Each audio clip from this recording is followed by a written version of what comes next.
Chapter 4 है disinfection and sterilisation. तो infection control की यूनिट 4 है, इसी वीडियो में पूरा चैप्टर कवर करेंगे। सबसे पहले देख लेते हैं डिसइंफेक्शन क्या होता है। डिसइंफेक्शन है removal of all pathogenic organisms capable of giving rise to infection, यानी कि जितने भी माइक्रो ऑर्गेनिजम्स हैं जो इन्फेक्शन को बॉर्न कर सकते हैं उनको रिमूव करना है, यानी कि जितने भी पैथोजेंस हैं उनको रिमूव करने की जो प्रोसेस है उसको बोलते हैं डिसइंफेक्शन।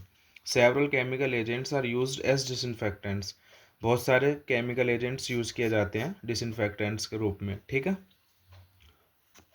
अगला है factors that determine the potency of disinfectants are, मतलब जो डिसइंफेक्टेंट्स होते हैं उनकी पोटेंशियल को डिटरमाइन करने वाले कुछ फैक्टर होते हैं, देख लेते हैं कौन कौन से होते हैं वो। कॉन्सेंट्रेशन ऑफ सब्सटेंस, यानी कि जो सब्सटेंस हम यूज़ कर रहे हैं, जो डिसइंफेक्टेंट हम यूज़ कर रहे हैं, जो केमिकल है उसकी कॉन्सेंट्रेशन कैसी है, उसका एक्शन करने का टाइम वो कितना ले रहा है, उसमें टेम्परेचर कैसा है वहाँ पे, जो मीडियम है, जो केमिकल मीडियम है, सिंथेसाइज्ड मीडियम है, उसका जो पीएच है वो कैसा है, नेचर ऑफ द ऑर्गेनिज्म, जो ऑर्गेनिज्म है जिस पर एक्ट करवा रहे हैं उस सब्सटेंस को, उसका नेचर कैसा है। तो ये सब फैक्टर होते हैं जो जो डिसइंफेक्टेंट्स के पोटेंशियल को डिटरमाइन करते हैं, ठीक है। आगे देख लेते हैं types of disinfectants. Types of disinfectants मतलब जो डिसइंफेक्टेंट है जो पैथोजेंस रिमूव करने के लिए काम में आते हैं वो उनके टाइप्स देख लेते हैं। तो कौन कौन से होते हैं, एल्कोहल, एल्कोहल जैसे सैनिटाइज़र भी यूज़ किया जाता है हैंड वॉश में। मोस्ट कॉमनली यूज, सबसे ज़्यादा यूज़ होता है डी नेचर्स बैक्टीरियल प्रोटीन, जो बैक्टीरियल प्रोटीन है उस पर एक्ट करता है और उसको डी नेचर मतलब उसको डी नेचर कर देता है, उसकी फंक्शनिंग को ख़राब कर देता है।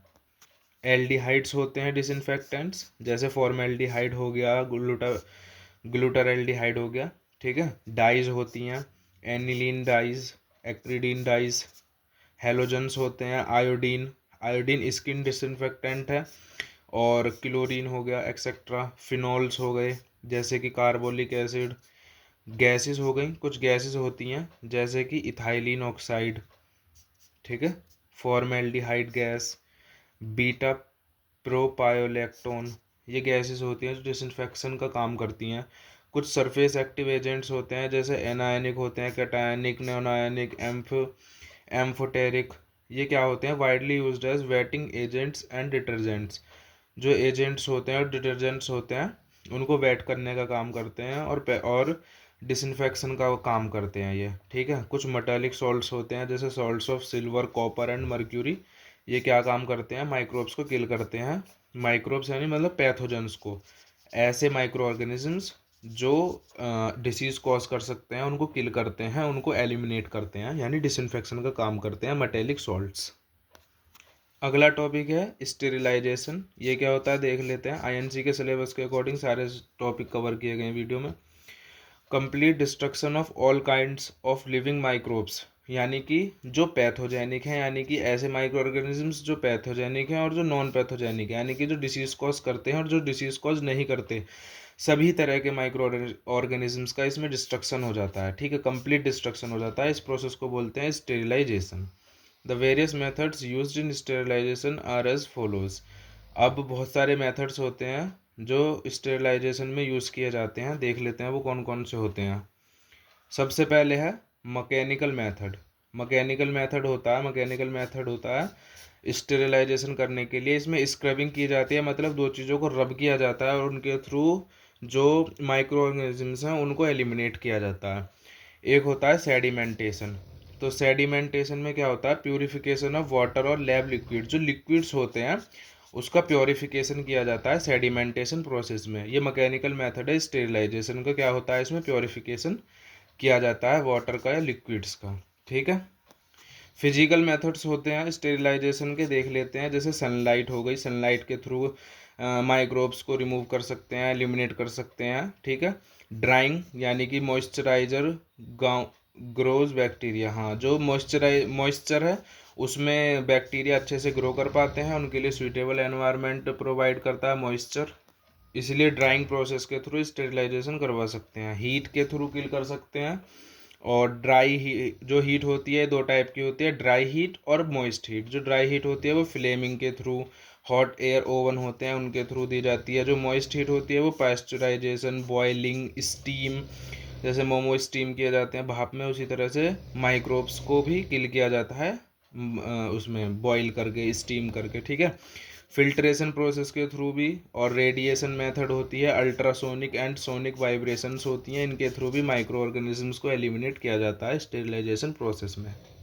उसके बाद केमिकल मेथड्स होते हैं जिनके थ्रू स्टेरिलाइजेशन किया जा सकता है, जैसे एल्कोहल्स होते हैं, aldehydes, dyes, halogens, phenols, surface active agents होते हैं, मेटेलिक सॉल्ट्स होते हैं, और कुछ गैसेस होती हैं। ये केमिकल मेथड्स होते हैं। नहीं, 3 मेथड देखे हमने, मैकेनिकल मेथड, फिजिकल मेथड और केमिकल मेथड, जिनके थ्रू स्टेरिलाइजेशन किया जा सकता है, ठीक है। अगला टॉपिक है एनवायरमेंटल क्लीनिंग। एनवायरमेंटल क्लीनिंग मतलब एनवायरमेंट को पैथोजन्स या माइक्रोब्स से फ्री करना, इन्फेक्शन से फ्री करना, इसको बोलते हैं एसेप्सिस, ठीक है। एनवायरमेंटल क्लीनिंग को asepsis means free from infection and prevention of contact with microbes, मतलब माइक्रोब्स के कॉन्टैक्ट में आने को प्रिवेंट करना है, और जो एनवायरमेंट है उसको इन्फेक्शन फ्री करना है, इसी को बोलते हैं asepsis. Removal of dirt and germs from surfaces, जितनी भी सरफेस हैं उनसे डर्ट को, जर्म को रिमूव करना एसेप्सिस के अंदर आता है, ठीक है। इसके प्रिंसिपल देख लेते हैं। इसके प्रिंसिपल होता है cleaning should always start from the cleanest areas to dirtiest areas, मतलब जो साफ जगह हैं उधर से सफाई शुरू करनी है, और जो गंदी जगह है उधर की तरफ करनी है।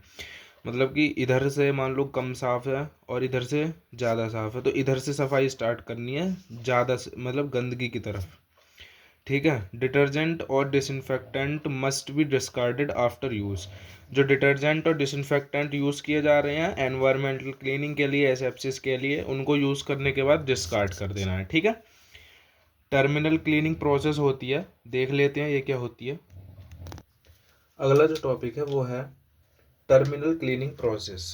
तो ये क्या होती है? It ensures that a room is safe to use for the next patient, यानी कि कोई रूम है जिसमें कोई पेशेंट रह के गया है ना, किसी भी उसका कोई भी प्रोसीजर हुआ हो या उसका कोई भी ट्रीटमेंट चला हो, उसके बाद वो नए पेशेंट के लिए रूम सुरक्षित हो यूज़ करने के लिए, ठीक है, उस चीज़ को एंश्योर करना टर्मिनल क्लीनिंग प्रोसेस कहलाती है, ठीक है। Checklist is recommended, checklist recommended होती है इसमें, ठीक है। Cleaning during outbreaks, cleaning during outbreaks ये क्या होती है? क्लीनिंग रूटीन में be enhanced and cleaning material में बी चेंज्ड, मतलब कि जो क्लीनिंग रूटीन है वो बढ़ने चाहिए, मतलब उन पर थोड़ा ध्यान देना चाहिए, बढ़ावा देना चाहिए, एंड जो क्लीनिंग मटेरियल है, यानी कि जिस मटेरियल के थ्रू सफाई हो रही है, डिसइंफेक्शन का काम हो रहा है, वो चेंज होते रहना चाहिए, ठीक है। Routine cleaning of general area, जो जनरल एरिया है उसकी रूटीन क्लीनिंग होनी चाहिए। Routine cleaning of patient rooms, जो पेशेंट की रूम है उसकी रूटीन क्लीनिंग होनी चाहिए। क्लीनिंग ऑफ आइसोलेशन रूम और एरिया, जो आइसोलेशन रूम है या जो आइसोलेशन एरिया है उसकी भी क्लीनिंग होनी चाहिए, ठीक है। Cleaning equipments used by cleaning staff, ठीक है, जो स्टाफ है, क्लीनिंग स्टाफ है, उसके थ्रू क्लीनिंग इक्विपमेंट्स यूज होने चाहिए।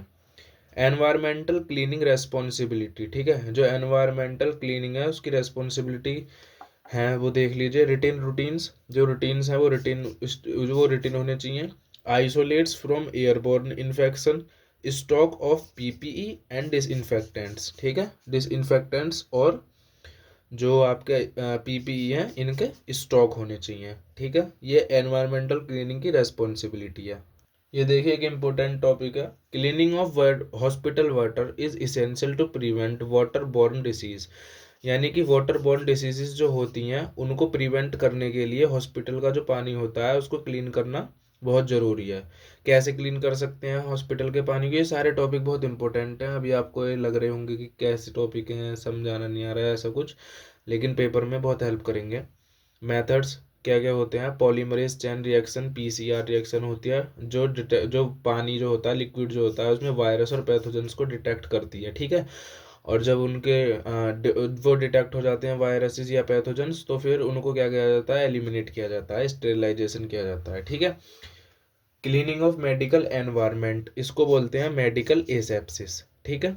All articles used to protect the client and his environment from transmission of disease producing organisms, जो डिसीज प्रोड्यूस करने वाले ऑर्गेनिजम्स हैं उनका ट्रांसमिशन एनवायरनमेंट में ना हो, उस क्लाइंट को प्रोटेक्ट करने के लिए, मतलब कि जितने भी आर्टिकल्स जो यूज़ हो रहे हैं, जो क्लाइंट को प्रोटेक्ट करते हैं, है ना, ठीक है ना, जितने भी आर्टिकल्स यूज होते हैं वो सभी पेशेंट को प्रोटेक्ट करने के लिए होते हैं, ताकि जो डिसीज प्रोड्यूस करने वाले ऑर्गेनिजम्स हैं उनका ट्रांसमिशन उसके एनवायरनमेंट में ना हो सके और उसको प्रोटेक्शन किया जा सके। डिसइंफेक्शन डिसइंफेक्टेंट इज सफिशिएंट, इसके लिए डिसइंफेक्टेंट सफिशिएंट होते हैं। जो ओपीडी आर्टिकल्स होते हैं, यानी कि जो आउट पेशेंट डिपार्टमेंट है वहाँ पे जो आर्टिकल्स होते हैं उनकी क्लीनिंग करना, ग्लव्स का यूज़ करना है ना, ग्लव्स का यूज़ करेंगे ताकि जो इन्फेक्शन है उसका प्रिवेंशन किया जा सके। क्लीनिंग ऑफ ऑपरेटिंग एनवायरनमेंट, जो ऑपरेटिंग एनवायरनमेंट है उसकी क्लीनिंग भी ज़रूरी होती है, जैसे सर्जिकल एसेप्सिस बोलते हैं, ठीक है। जो ऑपरेटिंग एनवायरनमेंट है उसकी जो क्लीनिंग है उसको क्या बोलते हैं, सर्जिकल एसेप्सिस। क्या करना है इसमें, हैंड वॉशिंग परफॉर्म करनी है, ग्लव्स का यूज़ करना है, गाउनिंग करनी है, sterilization and of OT articles, ठीक है। जो ओटी आर्टिकल्स हैं इनकी स्टेरिलाइजेशन करनी है। आगे देख लेते हैं इक्विपमेंट क्लीनिंग, ठीक है। अब देख लेते हैं इक्विपमेंट क्लीनिंग क्या होती है, ठीक है। Removal of pathogenic agents from instruments and equipments with the help of enzymatic detergents. जो एंजाइमेटिक डिटर्जेंट्स होते हैं, ठीक है, डिटर्जेंट्स होते हैं कुछ, उनके थ्रू क्या किया जाता है, पैथोजेंस का रिमूव किया जाता है इंस्ट्रूमेंट से। जो इक्विपमेंट्स हॉस्पिटल में यूज होते हैं, हेल्थ केयर सेटिंग में यूज होते हैं, उनसे पैथोजेंस रिमूव किए जाते हैं कुछ एंजाइमेटिक डिटर्जेंट्स के थ्रू, उसको बोलते हैं इक्विपमेंट क्लीनिंग। ये इंपॉर्टेंट टॉपिक है। जनरल क्लीनिंग ऑफ इक्विपमेंट में क्या क्या होता है, डिसइंफेक्शन कर सकते हैं, मैनुअल क्लीनिंग और स्टेरिलाइजेशन, ठीक है। ये तीन टेक्निक होती हैं जिनके थ्रू इक्विपमेंट क्लीनिंग की जाती है। देख लेते हैं, कुछ पॉइंट्स दिए गए हैं। Cleaning with soap and detergent और एंजाइमेटिक प्रोडक्ट्स, ठीक है। जो क्लीनिंग है वो सोप के थ्रू, डिटर्जेंट के थ्रू की जा सकती है, या कुछ एंजाइमेटिक प्रोडक्ट्स होते हैं उनके थ्रू क्लीनिंग कर सकते हैं। All manual cleaning should be done after disinfection of the instrument to reduce personal for exposure to infectious agents. मतलब पहले क्या करना है, जो इंस्ट्रूमेंट्स हैं उनको डिसइंफेक्ट करना है, ठीक है। उसके बाद मैनुअल क्लीनिंग परफॉर्म करनी है, ठीक है, ताकि जो पर्सनल है, जो फिजिशियन है या कोई हेल्थ केयर वर्कर है, वो इन्फेक्शियस एजेंट के कांटेक्ट में ना आ सके, ठीक है। Disinfect equipments as soon as possible, जैसे पॉसिबल हो सके इक्विपमेंट्स को डिसइंफेक्ट करना है, ठीक है। बॉइलिंग एक प्रोसेस होती है 100 डिग्री सेल्सियस पर 5 से 10 मिनट तक इंस्ट्रूमेंट्स को उसमें इमर्सन कर देते हैं उसका, ठीक है। और फिर उसको बॉइलिंग मतलब 100 डिग्री सेल्सियस पर रहता है, तो उससे क्या हो जाता है, जो माइक्रोब्स हैं वो एलिमिनेट हो जाते हैं। ये एक टॉपिक है आईएनसी का, guides on use of disinfectants. जो डिसइंफेक्टेंट्स हैं उनको यूज करने के लिए कुछ गाइड्स होती हैं, वो हमें देखनी है। वियर एप्रोप्रिएट पीपीई, उनको यूज़ करते टाइम पीपीई पहननी है अच्छे तरीके से, ठीक से।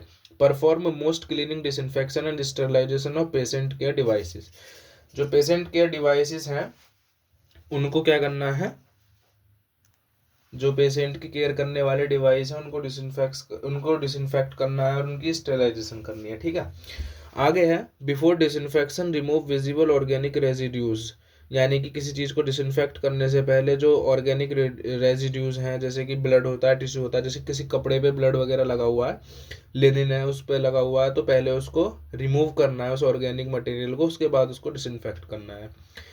Clean medical devices after use, जो भी मेडिकल डिवाइस यूज कर रहे हैं उसको बाद में क्लीन करना है। Select disinfectant should be compatible with the metals and other materials used in medical instrument, ठीक है। जो डिसइंफेक्टेंट हम यूज कर रहे हैं, है ना, वो उस मेटल के साथ, जिस इक्विपमेंट इंस्ट्रूमेंट को हम डिसइंफेक्ट कर रहे हैं, तो जो केमिकल हम डिसइंफेक्ट करने के लिए उस पर यूज कर रहे हैं वो कंपेटिबल होना चाहिए उस मेटल के साथ, ठीक है। Perform low level disinfection for non critical patients care surfaces, मतलब जो बेड रेल्स हैं, बीपी कफ हैं, बेड टेबल हैं, ये non critical patient care surfaces होती हैं, है ना, तो इनके लिए low level of disinfection use करना है, ठीक है। Only use facility approved chemicals, disinfection करने के लिए केमिकल्स वो यूज करने हैं जो फैसिलिटी अप्रूव करती है, ठीक है। List approved chemicals and describe their uses. जो भी केमिकल्स हैं जो अप्रूव किए गए हैं उनको मतलब लिस्ट बना के रखनी है उनकी। ये इंपॉर्टेंट टॉपिक है, लास्ट टॉपिक है इस यूनिट का, स्पाउल्डिंग्स प्रिंसिपल। बहुत इंपॉर्टेंट टॉपिक है, देख लेते हैं क्या होता है। जो स्पाउल्डिंग है, उन्होंने पेशेंट की जो केयर करने वाले आइटम है उनको 3 कैटेगरी में बांटा है ना, 3 कैटेगरी में उनको सेपरेट कर दिया है, क्रिटिकल, सेमी क्रिटिकल और नॉन क्रिटिकल। ठीक है, देख लेते हैं। जो क्रिटिकल होते हैं वो कौन से होते हैं, कॉन्टैक्ट विद ब्लड और स्टेराइल इंटरनल ऑर्गन्स। ठीक है, सर्जरी वगैरह में जैसे ब्लड से कॉन्टैक्ट हो रहा है फिजिशियन का, हेल्थ केयर वर्कर का, स्टेराइल इंटरनल ऑर्गन्स हैं, तो उनके लिए क्या चीज़ रिक्वायर होती है, मतलब ये जो उनके साथ जो कांटेक्ट होता है ना स्टेरल इंटरनल ऑर्गन्स के साथ, उसको बोलते हैं क्रिटिकल केयर आइटम्स। ठीक है, तो वहाँ पे जो आइटम्स यूज होंगे वो क्रिटिकल केयर आइटम्स के अंदर आएंगे। जो तो इसके लिए स्टेरलाइजेशन रिक्वायर होगी। स्टेरलाइजेशन क्या करती है, ये गलत लिख रहा है यहाँ पे। ठीक है, जो स्टेरलाइजेशन होती है ये सभी तरह के माइक्रोब्स को किल कर देगी। ठीक है ना, इसलिए यहाँ पे स्टेरलाइजेशन चाहिए। अगर ब्लड से कांटेक्ट में आने वाले जो इक्विपमेंट्स हैं और जो इंटरनल ऑर्गन्स हैं जो स्टेराइल होते हैं, उनसे जो कांटेक्ट में आने वाले इक्विपमेंट्स हैं, अगर उनके लिए उनको क्रिटिकल केयर वाले आइटम्स में रखा गया तो उनके लिए स्टेरलाइजेशन रिक्वायर होती है। सेमी क्रिटिकल आइटम्स होते हैं, सेमी क्रिटिकल। ठीक है, वो कौन से होते हैं, जो म्यूकस मेम्ब्रेन और इंजर्ड बोन इनके कांटेक्ट में आते हैं, वो सेमी क्रिटिकल आइटम्स होते हैं। इनके लिए हाई लेवल डिसइंफेक्शन रिक्वायर होता है, जो सभी तरह के वेजिटेटिव माइक्रोब्स को किल कर देता है। तीसरा होता है नॉन क्रिटिकल, यानी लो रिस्क वाले होते हैं आइटम्स, जैसे contact with healthy intact skin, सिर्फ स्किन के कांटेक्ट में आने वाले। इनके लिए सिर्फ क्लीनिंग, सोप एंड वाटर वाली और सिंपल डिसइंफेक्शन ही काफ़ी होता है। ठीक है, स्पाउल्डिंग्स believe that nature of disinfection could be understood easily if instrument and items for patient care should be categorized as critical, semi critical and non critical. ठीक है, these levels of disinfection high, intermediate and low। जो disinfection करने के level हैं ये 3 होते हैं, high, intermediate and low. ठीक है, ये आपकी यूनिट 4th यूनिट कवर हो गई है पूरी। आईएनसी के सिलेबस के अकॉर्डिंग सारे टॉपिक कवर किए गए हैं। पिछली 3 यूनिट भी आपको चैनल पे मिल जाएंगी। Thank you.